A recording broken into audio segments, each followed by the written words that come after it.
야고보서 1장 1에서 12절 말씀입니다. 야고보서 1장. 하나님과 주 예수 그리스도의 종 야고보는 흩어져 있는 12지파에게 문안하노라. 내 형제들아, 너희가 여러 가지 시험을 당하거든 온전히 기쁘게 여기라. 이는 너희 믿음의 시련이 인내를 만들어내는 줄 너희가 알미라.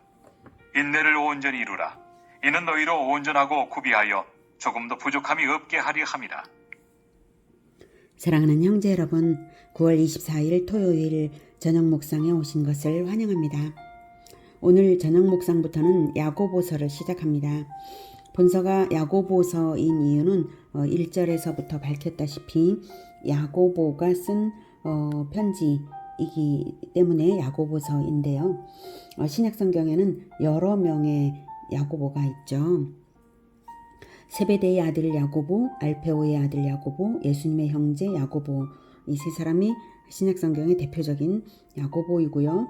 그 이외에 아주 잘 알려지지 않은 야고보들도 나오지만 이 세 사람 중에 세베대의 아들 야고보, 알페오의 아들 야고보 둘 다 예수님의 12제자 중에 야고보예요.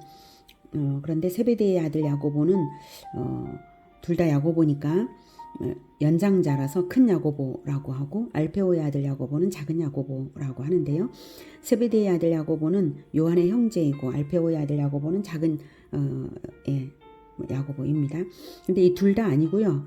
야고보서를 쓴 야고보는 예수님의 형제 야고보입니다. 세베대의 아들 야고보는 가장 먼저 순교를 당하여서 성경을 남길 수 없었고요. 알페오의 아들 야고보는 성경을 기록할 만한 영향력과 인지도가 없었습니다. 야고보는 예수님의 동생 야고보는 예수님의 부활 이전에는 예수님을 그리스도로 믿지 않았어요.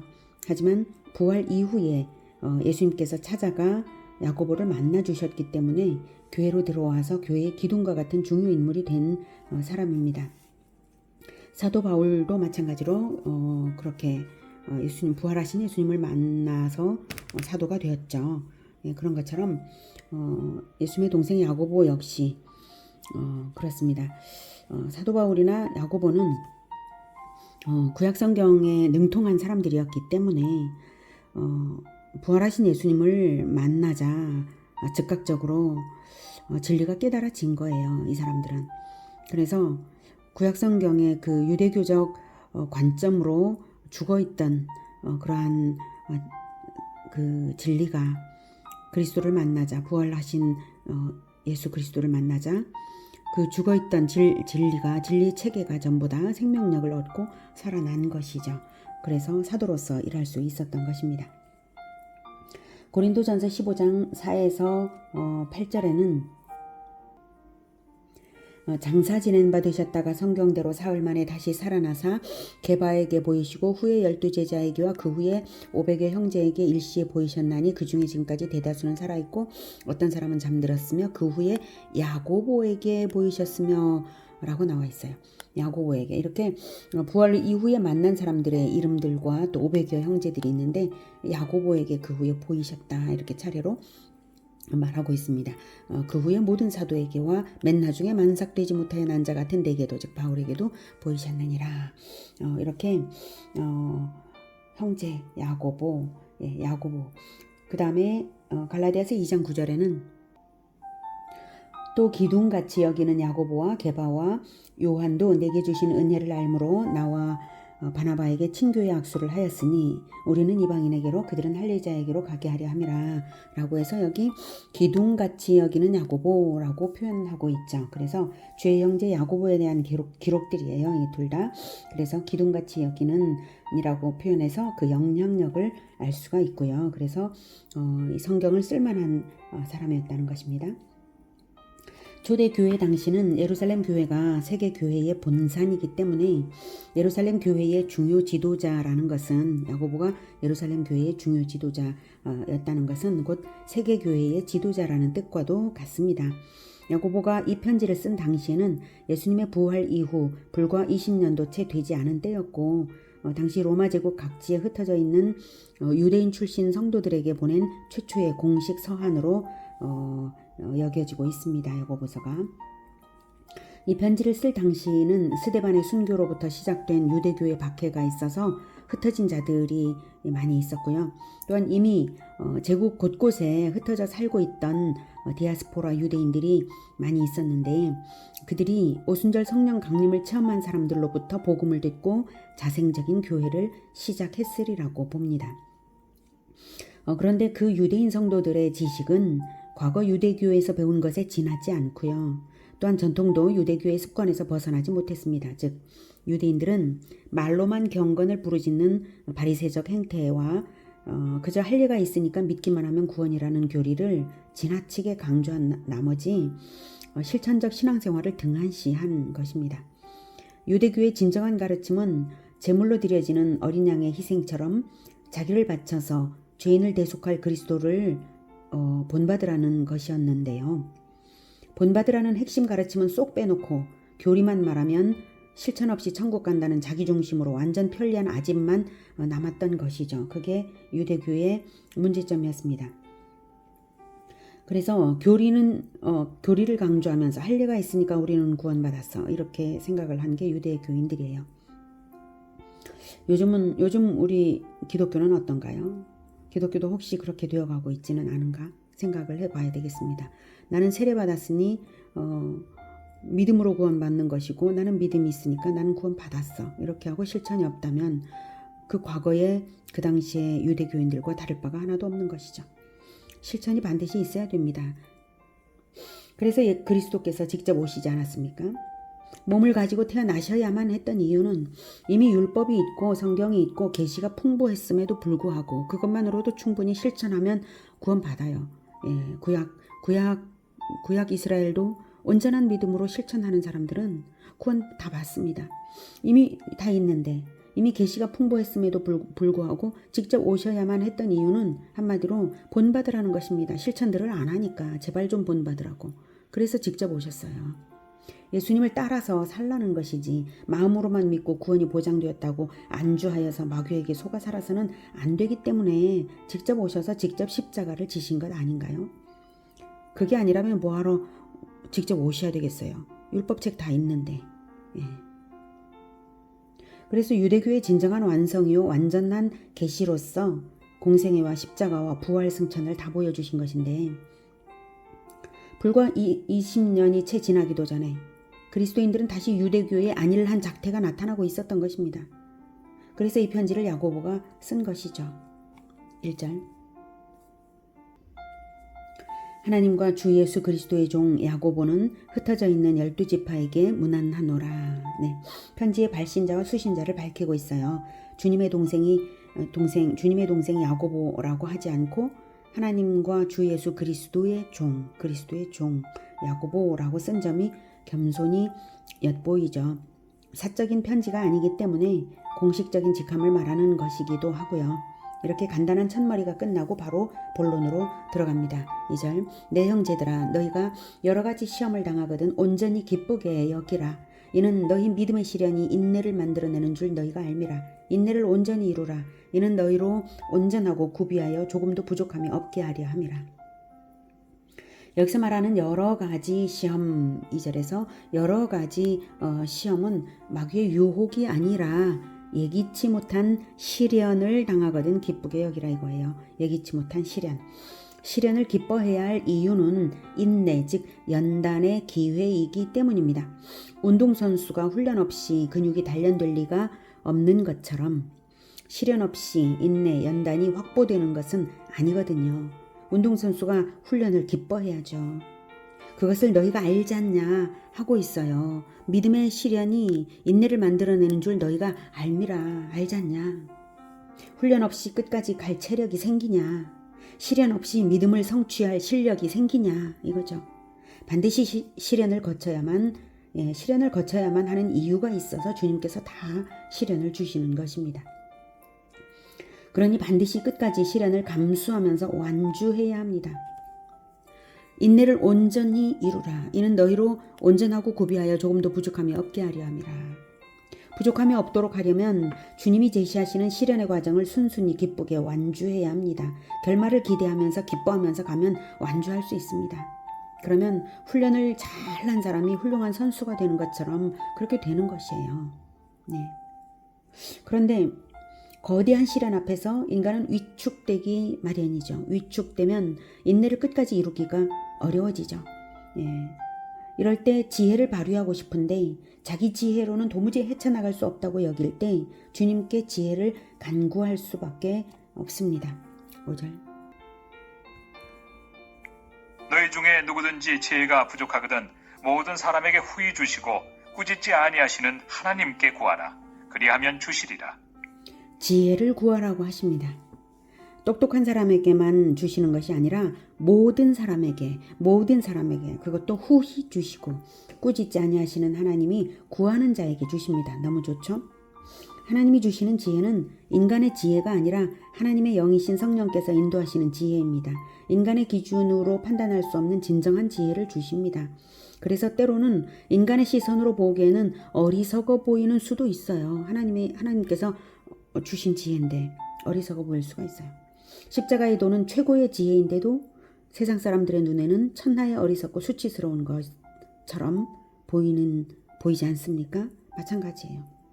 하지만 하나님의 지혜만이 최고의 지혜입니다. 이사야서 55장 8에서 9절은 이는 내 생각이 너희의 생각과 다르며 내 길은 너희의 길과 다름이니라. 여호와의 말씀이니라. 이는 하늘이 땅보다 높음같이 내 길은 너희의 길보다 높으며 내 생각은 너희의 생각보다 높음이니라 라고 말씀하고 있어요. 예, 하나님의 지혜는 사람의 지혜와 비교할 때 땅에서 하늘만큼 높은 것입니다. 우리가 도무지 예측할 수 없고 생각할 수 없고 판단할 수 없는 것입니다. 그래서 하나님께서 주시는 지혜대로 하면 됩니다. 아무 판단하지 않고 그저 믿고. 로마서 11장 33절에서는 깊도다 하나님의 지혜와 지식의 풍성함이여 그의 판단은 헤아리지 못할 것이며 그의 길은 찾지 못할 것이로다 라고 말하고 있어요. 네, 얼마나 지혜와 지식이 풍성한지 도무지 헤아리지 못할 정도라고 합니다. 그러니 하나님께 지혜를 구했으면 성령께서 인도하심을 믿고 주시는 대로 하나님의 방식으로 하면 됩니다. 정말 이것이 지혜일까? 하고 의심하지 마십시오. 하나님께서 알려주신 방법대로 하면 반드시 최고의 길을 갑니다. 그런데 만약 구해놓고도 믿어지지가 않아서 자기 방식대로 하면 기도가 소용이 없는 것이 되겠죠. 6절. 오직 믿음으로 구하고 조금도 의심하지 말라. 의심하는 자는 마치 바람에 밀려 요동하는 바다 물결 같으니 이런 사람은 무엇이든지 죽게 얻기를 생각하지 말라. 두 마음을 품어 모든 일에 정함이 없는 자로다. 지혜를 얻기 어려운 난관이 있는데요. 바로 의심이에요. 두 마음 가운데서 결단을 내리지 못하고 바람에 밀려 요동하는 바다 물결 같이 이리 흔들 저리 흔들린다면 이런 사람들은 무엇이든지 죽게 얻기를 생각하지 말라. 내 마음이 주님 편에 확정되었습니다 하는 그런 것이 있어야 하는 것이지 마음이 자꾸 흔들리면 확정될 때까지 하나님이 기다리시는 수밖에 없으시죠. 하나님이 마귀와 동역하실 수는 없으니까요. 우리가 마음이 확정될 때까지 기다리시고 난 다음 지혜를 주실 거 아니겠습니까? 아니면 지혜를 주셔도 확정하지 않기 때문에 그게 온전치가 못하죠. 우리에게서. 자, 그런 상태로는 진정한 지혜는 얻어질 수가 없어요. 그래서 마음을 확고히 가지는 것이 지혜를 얻는 비결입니다. 그러면 지혜와 인내로서 끝까지 시련의 과정을 기쁘게 완주할 실력을 갖추게 되는 것이고요. 그래서 중간에 의심하면서 흔들리지 말아야 됩니다. 하나님의 지혜가 가장 끔찍한 십자가였던 것을 깊이 생각해야 합니다. 그래서 인간적인 생각 다 내려놓고 하나님의 방법대로 하겠다고 결단해야 하는 것이에요. 고린도전서 1장 18에서 30절은 고린도전서 1장 18절부터 듣겠습니다. 십자가의 도가 멸망하는 자들에게는 미련한 것이요 구원을 받는 우리에게는 하나님의 능력이라. 기록된 바 내가 지혜 있는 자들의 지혜를 멸하고 총명한 자들의 총명을 폐하리라 하였으니 지혜 있는 자가 어디 있느냐? 선비가 어디 있느냐? 이 세대의 변론가가 어디 있느냐? 하나님께서 이 세상의 지혜를 미련하게 하신 것이 아니냐? 네, 이렇게 진정 하나님의 지혜만이 지혜이고 이 세상의 지혜는 헛된 것이라는 것을 계속 말하고 있습니다. 23절에 우리는 십자가에 못 박힌 그리스도를 전하니 유대인에게는 거리끼는 것이요 이방인에게는 미련한 것이로되 오직 부르심을 받은 자들에게는 유대인이나 헬라인이나 그리스도는 하나님의 능력이요 하나님의 지혜니라. 부르심을 받은 자들에게는 그리스도가 지혜예요. 25절 하나님의 어리석음이 사람보다 지혜롭고 하나님의 약하심이 사람보다 강하니라. 그러니 하나님께는 지혜로운 사람이 필요가 없어요. 하나님은 지혜로운 사람 필요 없고 하나님은 부르심에 순종하는 자들만 필요로 하십니다. 순종해서 지혜를 구하면서 순종만 하면 가장 지혜롭게 됩니다. 그래서 지혜롭지 않은 자를 부르시고 미련한 것들을 택하시는 하나님이시죠. 그러니까 차라리 미련한 순종자가 가장 지혜로운 거예요. 네, 26절부터 형제들아 너희를 부르심을 보라. 육체를 따라 지혜로운 자가 많지 아니하며 능한 자가 많지 아니하며 문벌 좋은 자가 많지 아니하도다. 그러나 하나님께서 세상의 미련한 것들을 택하사 지혜 있는 자들을 부끄럽게 하려 하시고 세상의 약한 것들을 택하사 강한 것들을 부끄럽게 하려 하시며 하나님께서 세상의 천한 것들과 멸시받는 것들과 없는 것들을 택하사 있는 것들을 폐하려 하시나니 이는 아무 육체도 하나님 앞에서 자랑하지 못하게 하려 하심이라. 너희는 하나님으로부터 나서 그리스도 예수 안에 있고 예수는 하나님으로부터 나와서 우리에게 지혜와 의로움과 거룩함과 구원함이 되셨으니 네, 예수는 하나님으로부터 나와서 우리에게 지혜와 의로움과 거룩함과 구원함이 되셨으니 예수님만 따르면 우리의 지혜가 없다고 걱정할 이유가 하나도 없는 것입니다. 하나님께서 다 알맞게 부르심에 알맞게 하십니다. 그러니 지혜를 간구하되 오직 믿음으로 간구하고 지혜가 없다고 걱정은 하지 마시기 바랍니다. 인본주의적인 지혜는 아무 쓸모도 없고요. 인간적인 지혜를 많이 발휘하려고 자기 힘으로 애를 쓸수록 건강만 나빠집니다. 지혜는 하나님께 구하고 믿음으로 행하고 시련을 기뻐하며 인내하십시오. 다 잘 됩니다. 9절. 낮은 형제는 자기의 높음을 자랑하고 부한 자는 자기의 낮아짐을 자랑할지니 이는 그가 풀의 꽃과 같이 지나감이라. 해가 돋고 뜨거운 바람이 불어 풀을 말리면 꽃이 떨어져 그 모양의 아름다움이 없어지나니 부한 자도 그 행하는 일에 이와 같이 쇠잔하리라. 시험을 참는 자는 복이 있나니 이는 시련을 견디어낸 자가 주께서 자기를 사랑하는 자들에게 약속하신 생명의 면류관을 얻을 것이기 때문이라. 사람의 지혜가 쓸데없는데 사람들에게 자랑할 것이 뭐가 있습니까? 차라리 9절처럼 낮은 형제는 자기의 높음을 자랑하고 부한 자는 자기의 낮아짐을 자랑할지니 이는 그가 풀의 꽃과 같이 지나감이라. 예. 낮은 형제는 자기의 높음을 자랑하는 것이 나을 것입니다. 낮은 형제는 하나님께서 죄인인 자신을 구원하셔서 하나님 아들의 지위로까지 상승시켜 주심을 자랑하면 되고요. 부한 자는 이 땅의 부가 아무것도 아니고 다만 하나님께서 자기에게 맡기신 것이므로 청지기일 뿐임을 알아서 낮은 마음으로 섬김을 나타내는 것이 지혜롭습니다. 이런 것이 주 안에서 자랑하는 것입니다. 이런 것이 영원히 남는 입술의 열매가 되니까요. 낮은 것이든 높은 것이든 부한 것이든 가난한 것이든 다 풀의 꽃과 같이 지나갑니다. 11절. 사람이 시험을 받을 때 내가 하나님께 네.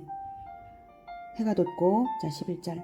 해가 돋고 뜨거운 바람이 불어 풀을 말리면 꽃이 떨어져 그 모양의 아름다움이 없어지나니 부한 자도 그 행하는 일에 이와 같이 쇠잔하리라. 예, 그러니 부한 것을 자랑하는 것은 아무짝에도 쓸모없는 것입니다.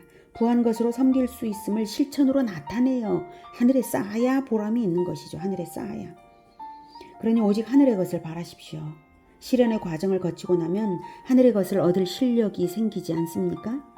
생명의 멸관을 주님께서 약속하십니다. 그것을 바라고 나에게 가진 것을 사용하면 됩니다. 12절에 시험을 참는 자는 복이 있나니 이는 시련을 견디어낸 자가 주께서 자기를 사랑하는 자들에게 약속하신 생명의 멸류관을 얻을 것이기 때문이라. 시험을 끝까지 잘 참아서 끝까지 완주해내면 그 사람은 정말 복된 사람입니다. 왜냐하면 실력자가 되기 때문입니다. 멸류관은 생명의 멸류관이라고 했죠. 멸류관은 왕이 쓰는 관입니다. 생명의 멸류관이니 영원한 멸류관이죠. 우리가 시련의 과정을 하나님의 지혜와 인내로서 이겨내면 우리 주님께서 오실 그때에 하나님 나라를 건설한 왕적인 실력자로 나타날 것입니다. 결과가 나타나서 멸류관을 받는 것이죠. 이 땅의 그 어떤 영광도 다 헛된 것이 되는 그때에, 이 땅의 부가 다 사라지는 그때에 시련을 인내와 참된 지혜로서 이겨낸 사람들은 이 땅에서는 보이지 않았는데 만왕의 왕 예수님께서 딱 등장하셨을 때 그때 다 나타나는 것입니다. 아, 너는 나라를 세웠구나. 씌워주시는 영원한 멸류관을 받는 것입니다. 오늘은 시련이 오면 기뻐해야 할 이유와 시련을 인내로서 이겨낼 방법, 그리고 시련을 이겨낸 결과가 무엇인지를 배웠습니다. 십자가를 끝까지 참으신 진정한 지혜의 우리 주님을 바라보면서 끝까지 시련을 이겨내어서 생명의 멸류관을 얻는 우리 모두가 되기를 기원합니다. 기도하겠습니다. 하나님, 우리는 마음이 조급하고 어리석습니다. 그러나 하나님께서 생명의 멸류관을 주신다고, 우리 주님께서 주신다고 하셨고, 그 영원한 것을, 영원한 도성, 영구한 도성을 바라보고 하나님 나라만을 바라보며 끝까지 참아가겠습니다. 우리가 어리석지만 늘 지혜를 우리에게 허락하여 주시옵소서. 세상 사람들이 어리석다고 손가락질을 할지라도 하나님께서 주시는 지혜로만 행하겠습니다. 마음을 결단하고 흔들리지 않겠습니다. 그래서 오직 하나님께서 주신 지혜로만 행하며 끝까지 참아서 반드시 주님께 칭찬받는 우리 모두가 되게, 생명의 멸류관을 쓰는 우리 모두가 되게 도와주시옵소서. 예수 그리스도 이름으로 기도드립니다. 아멘. 이어지는 시간은 개인 기도 시간입니다.